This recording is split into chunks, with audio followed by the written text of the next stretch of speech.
वक्त की बड़ी खबर से करने जा रहे हैं जो म्यांमार से आ रही है। जी हां, म्यांमार से निकली दो नावें लापता हो गई हैं। बंगाल की खाड़ी में ये दो नावें डूबी हैं। दोनों नावों पर रोहिंग्या शरणार्थी सवार थे। 530 लोगों के लापता होने की आशंका जताई जा रही है। यूनाइटेड नेशन ह्यूमन काउंसिल ओम ने जताई गहरी चिंता। अय्यार रावडी तट के पास हादसा होने का दावा किया जा रहा है। हालांकि अभी तक इसे लेकर आधिकारिक पुष्टि नहीं हो पाई है। बंगाल की खाड़ी में बहुत बड़ा हादसा पेश आया है। खबर है कि म्यांमार से जान बचाकर भाग रहे अल्पसंख्यक रोहिंग्या समुदाय के लोगों को ले जा रही दो नावें समंदर में डूब गई हैं। इस दर्दनाक हादसे में 500 से ज्यादा लोगों के मारे जाने की आशंका जताई जा रही है। शुरुआती जानकारी के मुताबिक ये दोनों नावें जून के आखिर में म्यांमार के पश्चिमी राज्य रखाइन से रवाना हुई थी। इन नावों में सवार ज्यादातर यात्री रोहिंग्या समुदाय के थे। इनमें से कुछ लोग ऐसे भी थे जिन्होंने बांग्लादेश की सीमा पर बने शरणार्थी शिविरों से यात्रा की शुरुआत की थी। अंतर्राष्ट्रीय प्रवासन संगठन IOM और UNHCR की ओर से एक संयुक्त बयान जारी किया गया है। इसके मुताबिक पहली नाव पर लगभग 250 लोग सवार थे। रवाना होने के कुछ ही समय बाद इस नाव से संपर्क टूट गया। वहीं 280 लोगों को ले जा रही दूसरी नाव के बारे में माना जा रहा है कि वो 8 जुलाई को म्यांमार के अय्यार रावडी तट से समंदर में डूब गई। दोनों नावों को मिलाकर कुल 530 लोग लापता बताए जा रहे हैं, जिनके बचने की उम्मीद बहुत कम है। इस बड़े हादसे पर संयुक्त राष्ट्र की एजेंसियों ने चिंता जाहिर की है। एजेंसियों ने अपने बयान में कहा कि हालांकि इन घटनाओं और हताहतों की संख्या अभी तक आधिकारिक तौर पर पुष्ट नहीं हुई है। ये तस्वीरें उस वक्त की हैं जब ये रोहिंग्या शरणार्थी म्यांमार से नाव पर सवार होकर निकल रहे थे बांग्लादेश के लिए। और तभी ये दो नावें हैं। 530 यात्री बताए जा रहे हैं। चूंकि बारिश का मौसम है और बंगाल की खाड़ी में हाई टाइड्स हर वक्त रहती हैं, खबर यह आ रही है कि ये दोनों नाव अब लापता है। 500 से ज़्यादा लोगों के मारे जाने की आशंका जताई जा रही है, क्योंकि नाव से संपर्क टूट चुका है और ये सभी रोहिंग्या शरणार्थी बताए जा रहे हैं।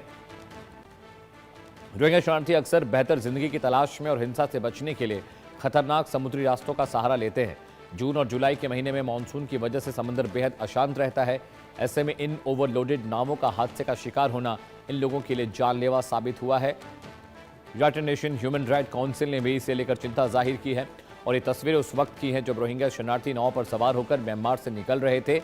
दो नावें म्यांमार से निकली हैं, जिन पर दोनों नावों को मिलाकर 530 जो यात्री उस पर सवार थे।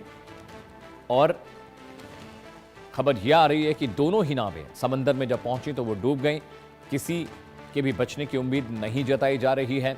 नाव से संपर्क टूटा, उसके बाद लगातार ये कोशिश की गई कि लोगों को तलाशा जाए, लेकिन समंदर में हाई टाइड उठ रहे हैं, बारिश का मौसम है, जिसकी वजह से ये बहुत मुमकिन है कि ये दोनों नावें हादसे का शिकार हुई हैं।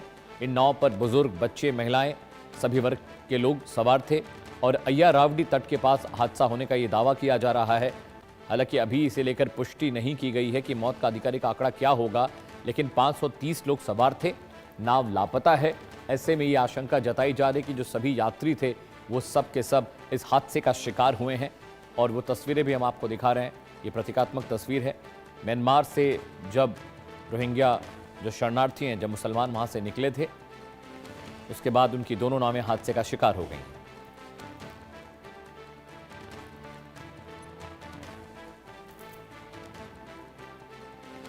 सबकी बड़ी खबर आपको बता रहे हैं। UNHCR ने इस हादसे पर गहरी चिंता जाहिर की है, जताई है। और बंगाल की खाड़ी में दोनों नावों के डूबे जाने की आशंका जताई जा रही है। 530 लोग इस नाव पर सवार थे। ये नाव म्यांमार से निकली थी, जिस पर रोहिंग्या शरणार्थी थे।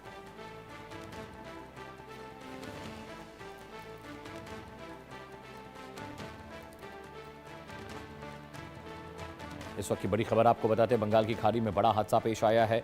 530 लोगों दो अलग अलग नावों पर सवार थे और बताया जा रहा है कि समंदर के बीच में बांग्लादेश की खाड़ी में जब वो पहुंचे, बंगाल की खाड़ी में जब वो पहुंचे तो वहां पर ये दोनों नावें हादसे का शिकार हुई हैं।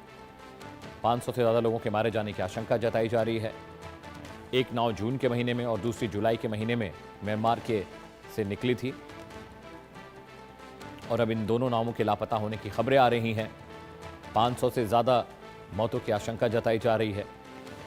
हालांकि अभी तक मौतों की आधिकारिक पुष्टि कन्फर्मेशन नहीं है, लेकिन दोनों नावों से संपर्क टूट गया है। दोनों नाव बंगाल की खाड़ी में हादसे का शिकार हुए हैं। दोनों नावें म्यांमार से निकली थी, एक जून में और एक जुलाई में। अभी दोनों नावें बंगाल की खाड़ी में डूब गई हैं। हादसा कैसे हुआ, वजह का अभी फिलहाल पता नहीं है, कंफर्मेशन नहीं है।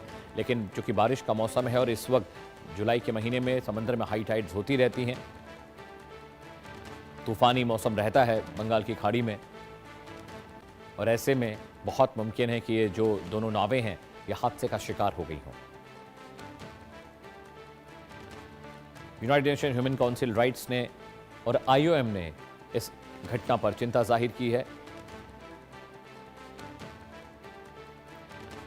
इस वक्त की बड़ी खबर आपको बता रहे हैं, म्यांमार से निकली 2 नावें जिस पर 500 से ज्यादा यात्री सवार थे, वो बंगाल की खाड़ी में हादसे का शिकार हुई है। ऐसी आशंका जताई जा रही है कि ये जो नाव है ये हादसे का शिकार हुई है। और बड़ी बात यह है कि नाव से संपर्क टूट गया है। नाव पर जो लोग सवार थे उनसे संपर्क नहीं हो पा रहा है। ये प्रतीकात्मक तस्वीरें हम आपको दिखा रहे हैं। हालांकि रैनिक दत्ता मेरे सहयोगी ज्यादा जानकारी के साथ जुड़े। रैनिक, सबसे पहले तो ये बताइए कि ये जो नाव निकली थी, ये नाव आपके हिसाब से कहां हादसे का शिकार हुई है और क्या कंफर्मेशन हो पाई, कोई बच पाया? देखिए, जैसा कि सूत्रों के हवाले से खबर मिल रहा है कि ये जो नाव म्यांमार से निकला था, ये नाव रखाइन स्टेट की तरफ जा रहा था। बांग्लादेश का जो रखाइन स्टेट जो म्यांमार से कनेक्ट करता है, उस रखाइन स्टेट की तरफ जा रहा था। उस दौरान ही ये घटना जो है ये घटा है। और अगर देखा जाए तो 2 नाव था उस जगह पर। म्यांमार से ये जो रोहिंग्या ये बांग्लादेश में घुसने का कोशिश कर रहे थे, 2 नाव करके जा रहे थे। और देखिए, बंगाल की खाड़ी में ऑलरेडी लो प्रेशर बना हुआ है, और जिस तरीके से पानी का लेवल बढ़ा हुआ है, उस जगह पर जो मछुआरे हैं उनको पानी में जाने के लिए मना कर दिया गया था। और जो भी नाव था, उस नाव को पानी से लौटाने का बात भी किया गया था। जो नाव गंभीर समुद्र में है उनको भी लौटाया गया था। मगर ये जो 2 नाव निकला था, इनके बारे में कोई इंफॉर्मेशन नहीं था, और इसी वजह से इस नाव को किसी भी तरीके से कोई इंफॉर्मेशन नहीं दिया गया था। और इसी वजह से ये नाव जब रखाइन स्टेट की तरफ जा रहा था, उस दौरान ही ये हादसा हुआ है। जैसे सूत्रों के हवाले से खबर मिल रहा है कि करीब 530 के ऊपर लोग इस नाव में शामिल थे। जिस 2 नाव अभी पूरा गायब है, उनको ढूंढने का काम किया जा रहा है।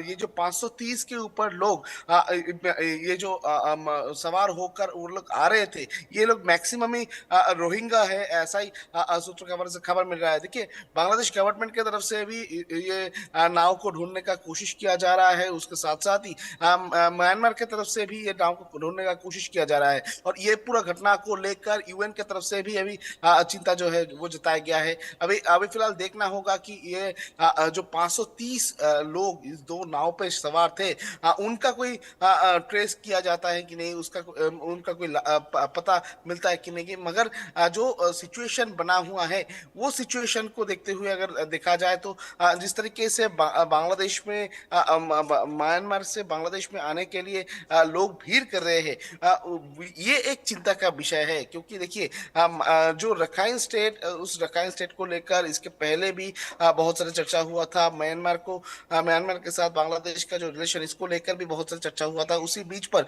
ये जो खबर सामने आ रहा है फिलहाल, ये भी बहुत ही चिंतादायक है बोल सकते हैं। और अभी फिलहाल इन लोगों को जो ढूंढने का कोशिश वो फिलहाल किया जा रहा है, और ये पूरा घटना के ऊपर आधिकारिक जो है उनके तरफ से नजर रखा जा रहा है।